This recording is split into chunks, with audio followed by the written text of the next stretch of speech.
Hey!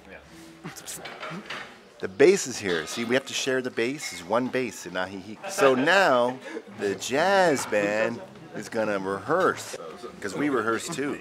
We have to be organized as well, believe it or not, even though it's just jazz. Oh.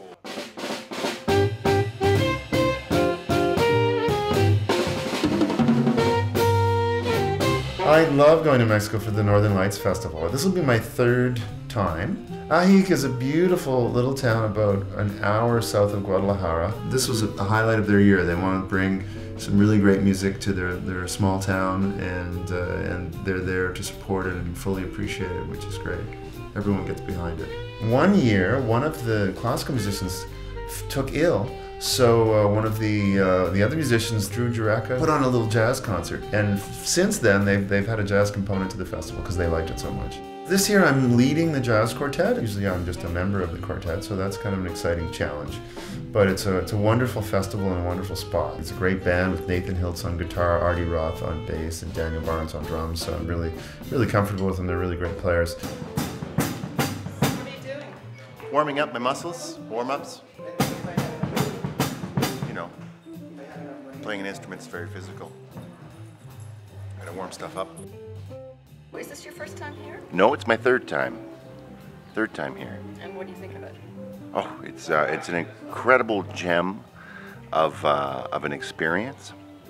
It's always beauty to come here. It's great to play with the guys, the jazz guys. It's great to listen to the chamber concerts. And it's great to be in a sunny, quaint town in the southern hemisphere, because I'm from Toronto, where it's gray and cold.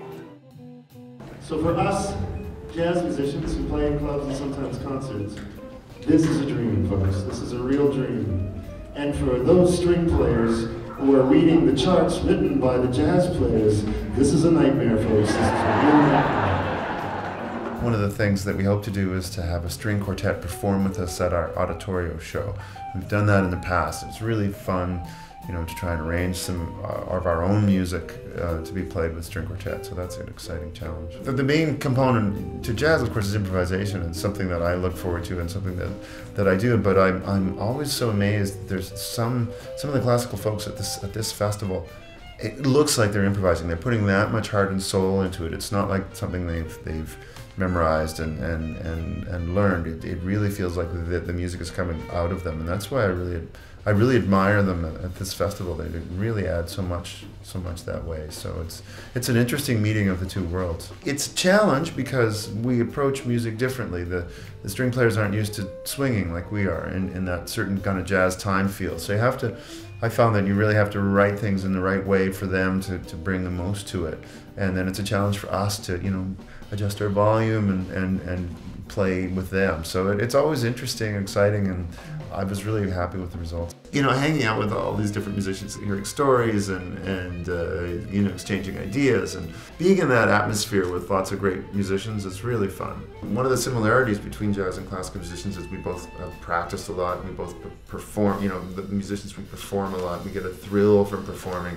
We get it, you know, and in many ways it's similar because we're often interpreting the jazz classics just as the classical musicians are interpreting the classical repertoire. The real main difference is the written music for us is just a launching off point for the improvisation, which is the real meat of the music for us.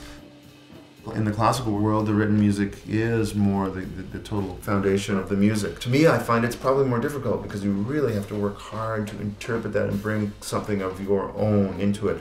Whereas for us, it's just natural, we're improvising, and that's part of who we are, and we get that thrill that way. Good. So at the end we do do bo bo be da do do.